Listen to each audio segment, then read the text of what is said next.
So the paper that I'm going to briefly cover today is a chapter in a book project, a recently finished book project that looks at the long-term impact of war on women, and more specifically on women's political mobilization in the aftermath of violence. The project is comparative with Rwanda, and it draws on interviews with over 260 or so women that I conducted with, or interviews I conducted with women in both countries. And the motivation for the project is really twofold. The first was to challenge the representation of women in much of the scholarship on war that depicts them as solely victims, right? As weeping women wringing hands, the sort of traditional depiction of women in a lot of news coverage on war in particular. And the second motivation was to extend our understanding of women's political agency beyond the formal institutional political realm that is often the subject of scholarship in political science and a lot of work at the UN and kind of more macro multinational institutions, and instead conceptualize much of women's ordinary, more quotidian organizing and actions as an extension of their political agency that is shaped and conditioned by the war experience. So this builds directly on what Zilka just presented a few minutes ago, and actually very well on Hannah's presentation as well, as I look at some of the institutional mechanisms that actually I think mediate the process of post-traumatic growth in the aftermath of war. So the goal in the project is to look at how war can serve as a transformative form of social disruption that has profound implications for gendered power relations. And I don't look at these changes as quote unquote positive or negative. I'm instead sort of interested in the mechanisms and processes through which war can be transformative, which I believe reveal spaces of women's agency, resilience, and strength that are oftentimes missing from a lot of these top-down women's empowerment efforts. So in the broader project, I make the argument that the war in both Rwanda and Bosnia, the wars and genocides in both Bosnia and Rwanda, facilitated or precipitated three interrelated and overlapping shifts. The first was a demographic shift due to the disproportionate death, displacement, enlistment, or incarceration of men, and as well as massive population displacement and as people were uprooted from their homes.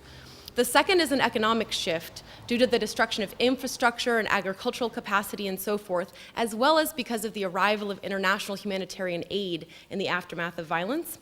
And the third is a social or cultural shift as women's quote-unquote more peaceful nature is juxtaposed with men's quote-unquote propensity for war in the war period. So I argue that these three shifts actually lead to a fourth shift, which is an increase in women's informal political participation, defined in many ways as Zilka was defining it. Here I draw critically on a critical feminist understanding of what constitutes politics, and I also draw on the micropolitics and resistance paradigms pioneered in works by James Scott, Laila Abu Lagode, Asif Bayat, and others along those lines. And I think the emphasis or the focus, the shift, I should say, to looking at political activities that occur outside of the formal political realm helps reveal the complexity of power relations in a given society. So in this paper in particular, this chapter, I describe how the war catalyzed a shift in many women's everyday engagements in public spaces and within government institutions. Many of the women I interviewed in Bosnia expressed a very deep sense of moral conviction that the war was wrong, which motivated them to make changes in their daily routines and in their daily life that could secure a better future for themselves and their children. Drawing from Bayat's work, I argue that as the women applied for travel documents, appealed for restitution for lost property, sought verification of marriage documents, to claim benefits, say, after the death of a spouse. They engaged in a politics of practice that reflected a shift in women's roles from before the war. And testifying about rape and sexual violence in court was also part of this shift, as was navigating the ICMP or other multinational NGOs or government agencies, say, in an attempt to locate a family member's or a loved one's remains. Such acts began to accumulate in many ways, I think, as thousands upon thousands of women were put in similar situations. Of course, as many of you in the room well know, women also increased their engagement in informal political spaces by founding and participating in community organizations, and we have many representatives, I think, from that process in the room here. And I think Bosnia presents a bit of an interesting case, in part given the widespread disdain for politics in this country. The NGO or the organizational sector has become a real key site, I think, for delivering many of the services that a state might normally provide. It represents a sort of parallel power structure in many ways to that of the state. Humanitarian organizations almost became a buzzword after the war, as you all, I'm sure, know. And humanitarian became a label that in some ways differentiated certain NGOs and women's NGOs in particular from more formal political activities led by organizations like the OSCE or the OHR or the UN. And this humanitarian label oftentimes situated these organizations squarely within women's traditional domain and allowed them to stress their independence from, say, political parties or kind of political corruption. So elevating women's peaceful or more humanitarian nature, I think, tends to evoke the accusations of gender essentialism that feminist scholars have long cautioned against. But I think we see in the Bosnian case ways that women framing these organizations as non-political actually opened up space for forms of political agency and organizing that didn't result in the same sort of pushback that they might have received had they been kind of putting politics at the forefront of what they were doing. And what I mean by this, as women-led organizations or women's organizations facilitated the return of refugees, worked on justice projects for survivors, talked about sexualized violence in private spaces, or worked on issues related to reconciliation, these are all distinctly political issues. But they also often did these in very feminized ways or feminized spaces. So for instance, we can even look at the very micro level here and look at how women's organizations encourage their constituents oftentimes to produce handicrafts, such as cross-stitch, to learn new gardening strategies, to provide for their families, to grow roses or other flowers. On the surface, right, these activities look kind of squarely within the traditional female or domestic realm, and thereby the apolitical realm. But I think from an analytical perspective, it's useful to look at how these also reflect a way of covertly resisting or rejecting the very aims of the war itself, which was to eliminate non-Serb families in many parts of the country from the land. As one woman put it to me actually just last week when we were in Kozarac, she was talking about how she makes sandwiches for her husband every day to ensure he never has to do housework.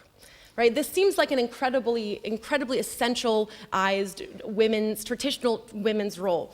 But she said, she articulated in some way that it makes her feel like she is a Bosnian woman and her family survived. Right? And the very process of saying, my family survived and I've preserved some semblance of kind of the normal, that means we made it and you didn't win. And that's a political act, right? We can see that and we can understand that as a form of political agency that we miss when we look simply at women's representation in politics or women's kind of whether we've made progress towards UN 1325 or something like that.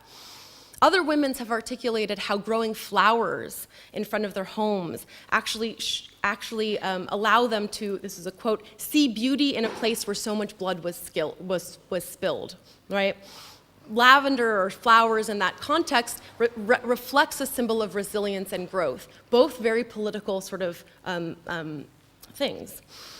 So in this way, I argue in the paper that the preservation or maintenance of normalcy, or as close to normalcy as it is possible to get after such massive loss and trauma, reflects a rejection of the war's aims.